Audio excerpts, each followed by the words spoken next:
Hey guys, if you were a king, would you want to be served or actually do the serving?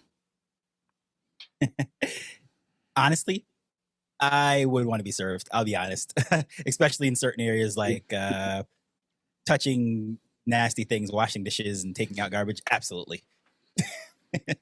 Yeah. Yeah, true. I think I can agree as well that there is a side of it that you enjoy being served. I think our human nature is that way. However, there are some things that are a bit over the top. When people serve you too much, even with things that you could probably do yourself.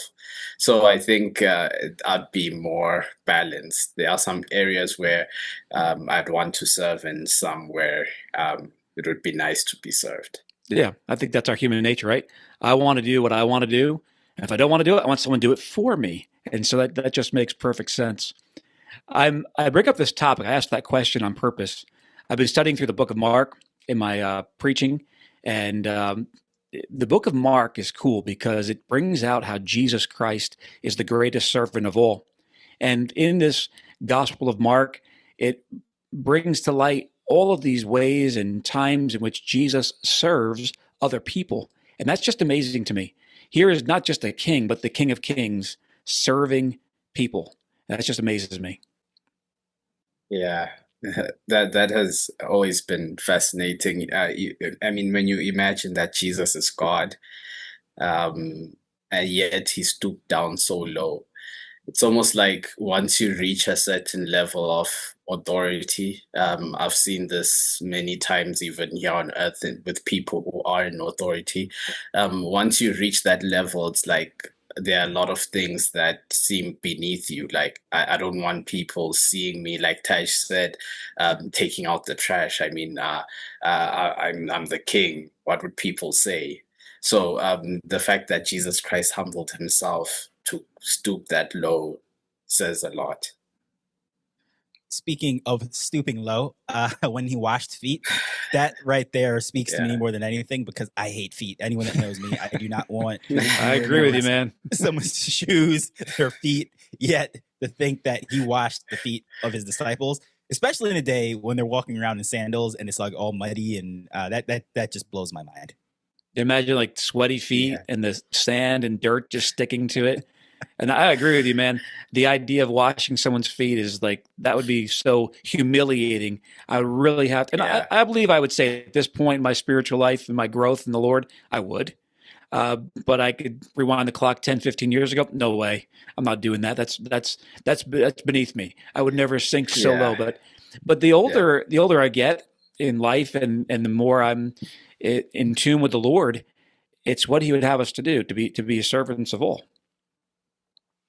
The funny Yeah. thing with that too Uh, is even on the flip side, I'd be so self conscious of someone else washing my feet. Like I don't even like people to wash my laundry and such because I'm like, ugh, I don't want somebody to, still like, well, what does this guy smell like? So just Yeah. the thought of someone washing my feet in the back of my head, I'd be thinking like, man, are these the worst feet they've ever seen in their life or what? But yeah, I just think it's just Yeah. really takes humility to another level. Not only willingness to do it, but just not caring about self so much that you'd be even in that position, I think is a great lesson. And we can go on and on about that and go in completely different directions. But yeah, just the servant attitude towards even that really just exemplifies in every area of his life. And I think that's just really something that we should draw from. I would look True. at Mark And chapter 10. Take a look at Mark chapter 10, then mhm. it's all you, Bandile. In Mark Yeah. chapter 10, Jesus' disciples were having this conversation about, who's going to be in this spot, in this position. And the Lord uses that as an opportunity to teach a great principle that I want to point out here in Mark 10. Let me read to you down in verse number 42 of Mark 10. It's really amazing.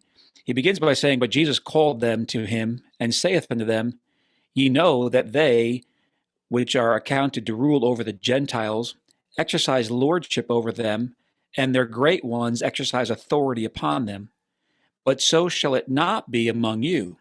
But whosoever will be great among you shall be your minister, and whosoever of you will be the chiefest shall be servant of all.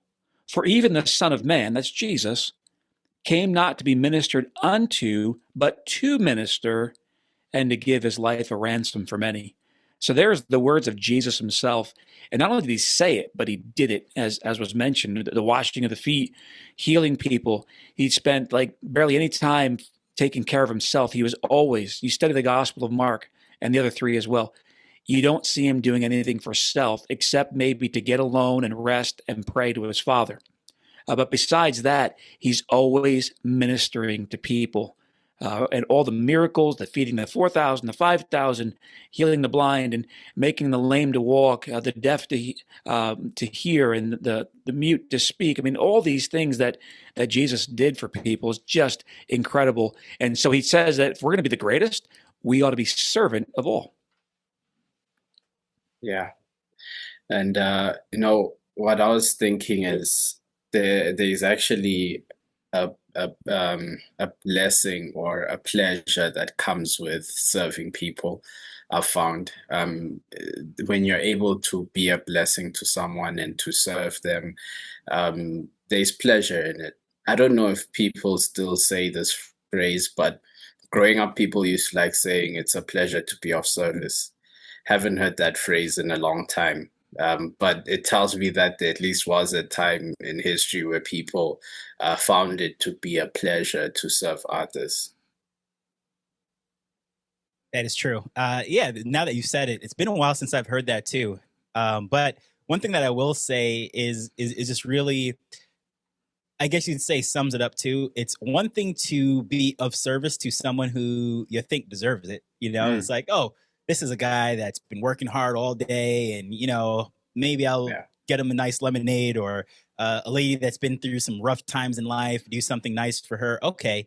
But then when you look at Jesus, like, the people that don't deserve it is who he's serving, which is, just another thing showing his character and just the grace of it all, because none of us deserves this service, yet he came to serve us, which is mind blowing too. Because yes, as a king, it's hard for us to want to serve, but even worse when we know that the people don't deserve it. Yeah. We have a restaurant in the States called Chick-fil-A. Tad, you've traveled here. You've lived here for a while, so you know this company. It's a Christian company. The owners set Christian values in place. And Bonnie, you're talking about people serving. To this day, when you go to a Chick-fil-A, they will say things like, after they serve you, my pleasure. When you say thank you, my pleasure. And they really do serve. I mean, it's amazing.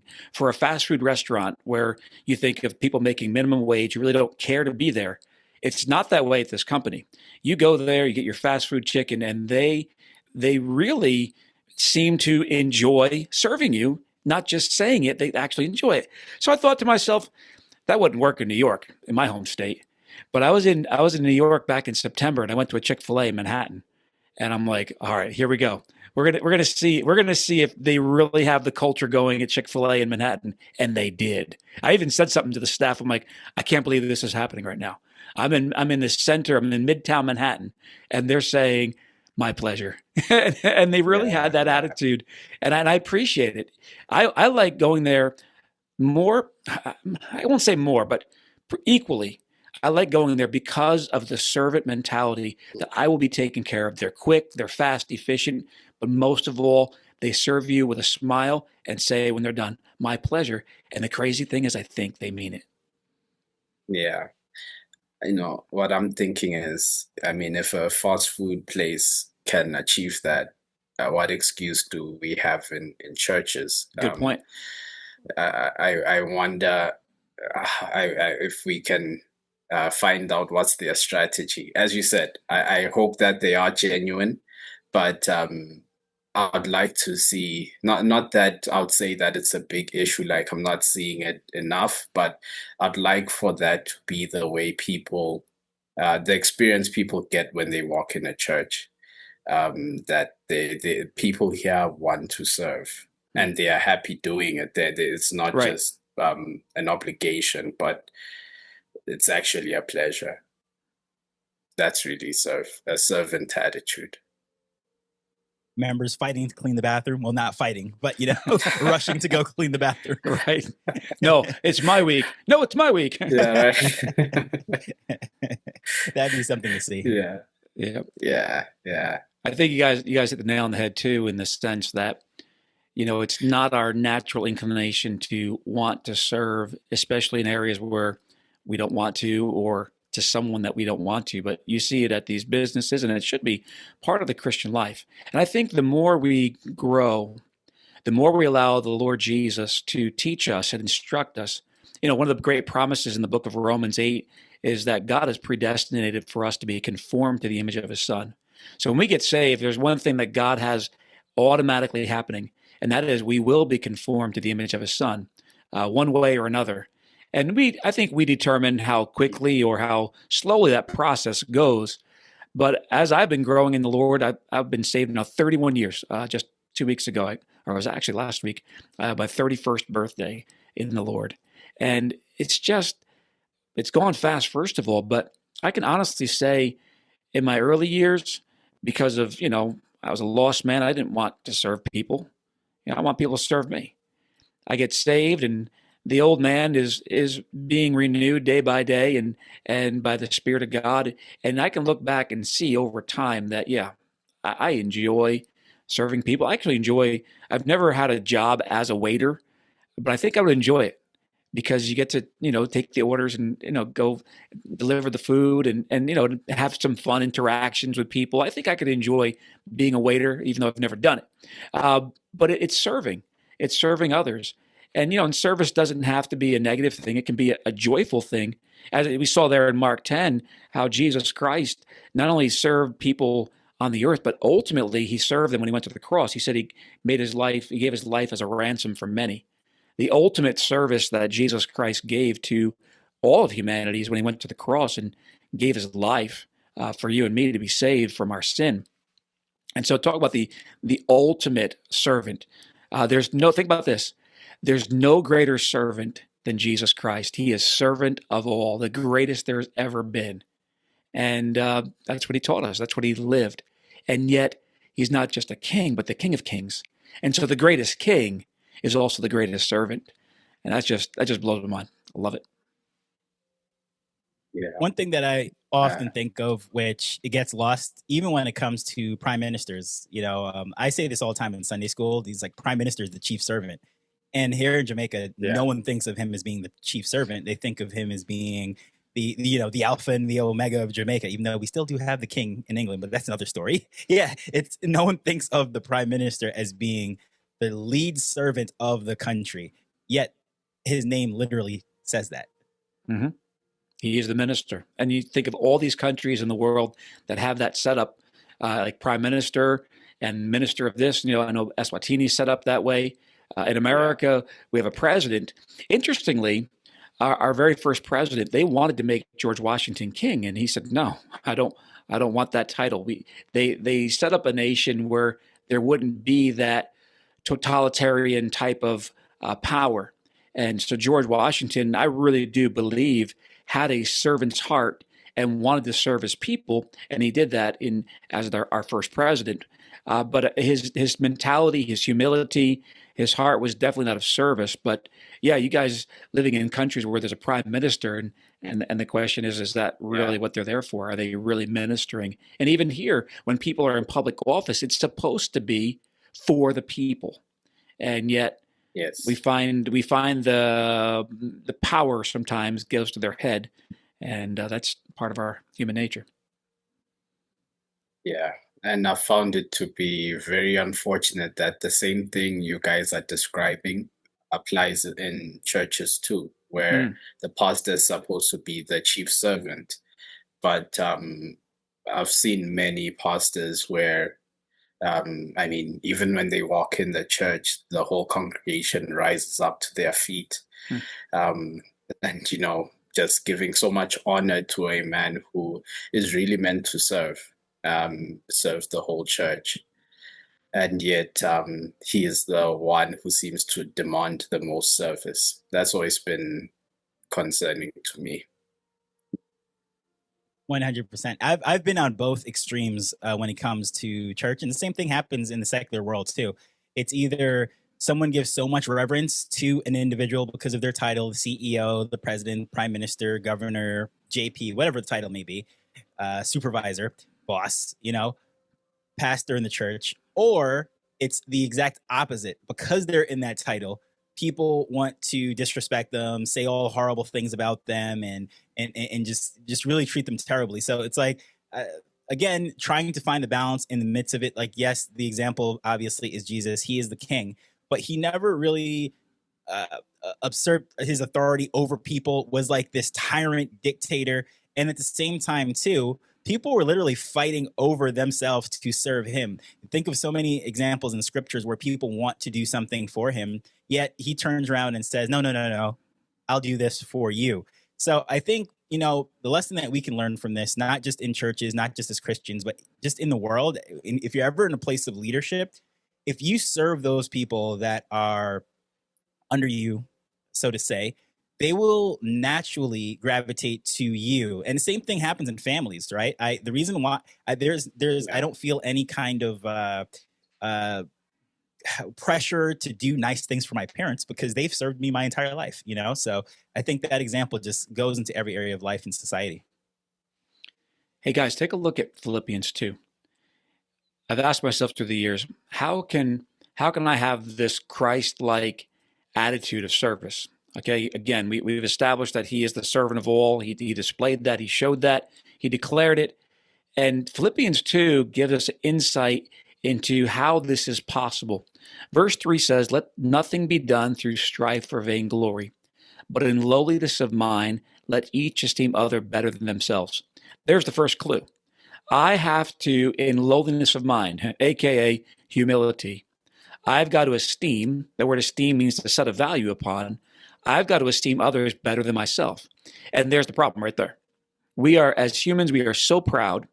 We are so full of ourselves. We just oftentimes think we're the best one in the room, that kind of mentality, or maybe not think that extreme. Some do, but we still think highly of ourselves. That's our sin nature, our human nature. But to overcome that handicap, that limitation, because when we are filled with pride or even have some pride going on, it's really limiting our lives. As you guys have said, when we serve others, it's actually a blessing. It's a joy to serve other people, but pride gets in the way. Pride trips me up and keeps me from doing that. So the first key is I've got to, in lowliness of mind, I've got to see myself in a low way, and I've got to value other people more than myself. And then verse 4 says, "Look not every man on his own things, but every man also on the things of others." So I humble myself, I put the other ahead of me, then I consider their things. What are they facing? What are they going through? What do they need right now? Is there anything I can do to serve them and help them? And then it says in verse 5, "Let this mind be in you, which was also in Christ Jesus." Here's the key. Here's putting it all together. Look down to verse 6. It says, "Who being in the form of God," this is referring to Christ, "thought it not robbery to be equal with God," of course, because he is God. Verse 7 says, "But made himself of no reputation." Boom. There it is. We're so busy as humans trying to build our own reputation, and that limits us. Again, it's a pride thing. It limits us from serving. Jesus, who has every right to make himself a reputation, says, "I've made myself of no reputation." He literally just served people. In fact, you never ever think about this? Countless times Jesus would heal somebody and he would say, don't tell anybody. Don't even tell anybody. Just go home, tell nobody. There were times he'd go tell your family, but a lot of times he said, don't tell anybody. And sometimes, I even read this the other day when I was studying Mark, he took someone out of the town to heal that person. Again, he's not trying to make himself a reputation. He's just wanting to be a blessing and serve. And I think a true servant's heart, even today, is not doing it to be seen by people. They're just doing it because they want to serve. And that's what Jesus, he took upon him the form of a servant, the end of verse 7 says, and was made in the likeness of men. And then it goes in verse 8, and being found in fashion as a man, he humbled himself and became obedient unto death, even the death of the cross. And there it is. If I want to be a servant, I've got to esteem others better than self with lowliness of mind. and I've got to have the mindset of Christ, making myself of no reputation. I love that passage there.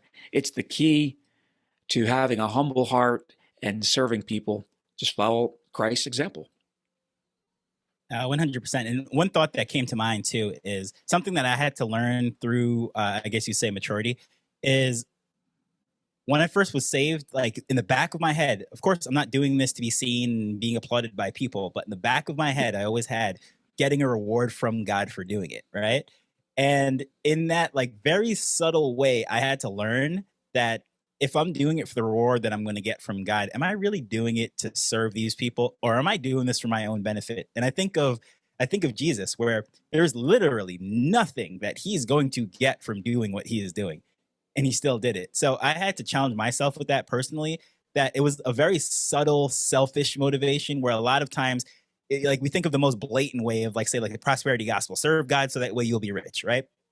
That's easy to see, but it's much more subtle when you're thinking, let me serve people because God's going to bless me in my life. It's subtle, but it's something that I had to learn personally. That it's easy to see the glaring wrong, but there's like these little areas that says, you know, if I really compare myself to Jesus, I'm falling so short. Very true. That's true. And I think just going back to the idea of esteeming others higher than self, truly, in order for you to be a good servant, I've noticed that humility is important. It's almost like how the Bible teaches us that it's only with pride cometh contention in Proverbs 13, verse 10.